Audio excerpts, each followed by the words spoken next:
I was born in a small town in Yaracuy, Venezuela, a place where life moved slowly and opportunities were scarce. Growing up, I found joy in simple things like music and family gatherings. But by the time I turned 15, the political and economic crisis in Venezuela forced my family to make a difficult decision. We left everything behind and moved to Colombia. It was a turbulent transition filled with uncertainty, but it taught me resilience.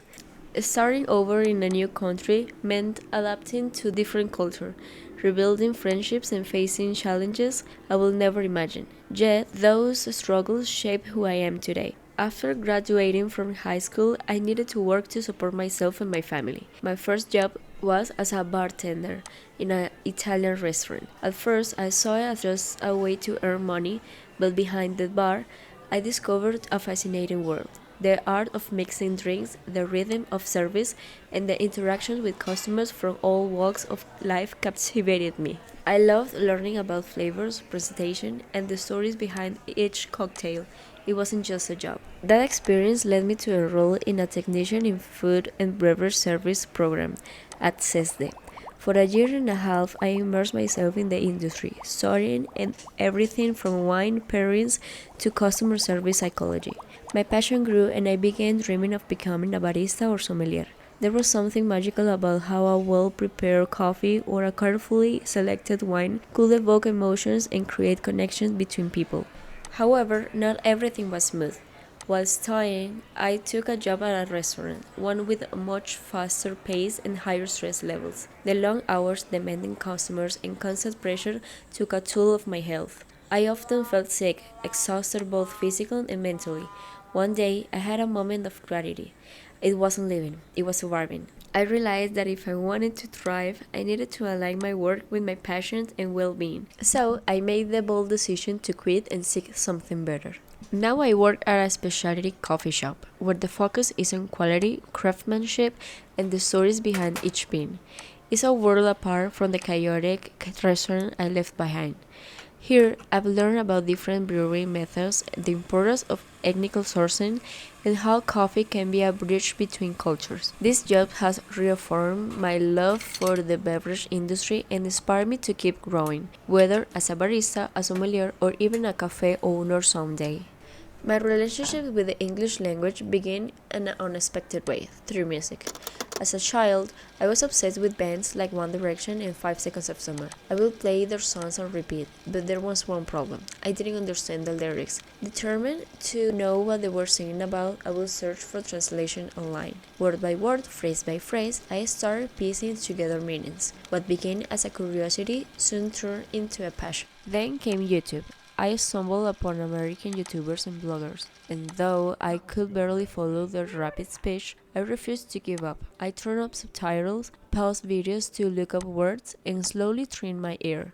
Over time, I noticed that I could understand entire videos without help.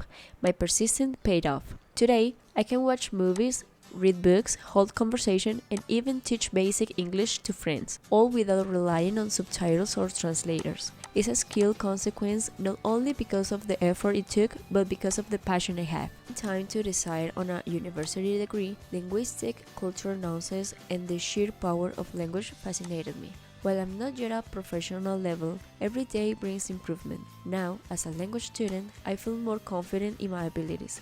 I have even started helping friends learn English, guiding them through grammar basics and conversational practice. There's no greater joy than seeing them form their first coherent sentences. For me, English is more than grammar rules and vocabulary lists. It's a window into another world. It allows me to connect with people across the globe, understand different perspectives, and explore cultures beyond my own. What started as a way to decipher song lyrics has evolved into a deeper mission. I want to teach English in a way that feels natural and engaging, not through rigid classrooms but through everyday interactions, showing others how to weave the language into their lives, just as I did.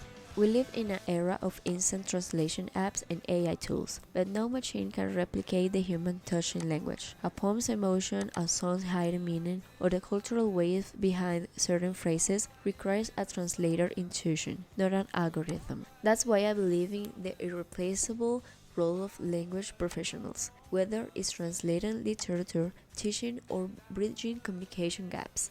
Our work adds depth to global understanding. Yet, many people today want to learn English only for practical reasons, to get a job, travel, or consume media.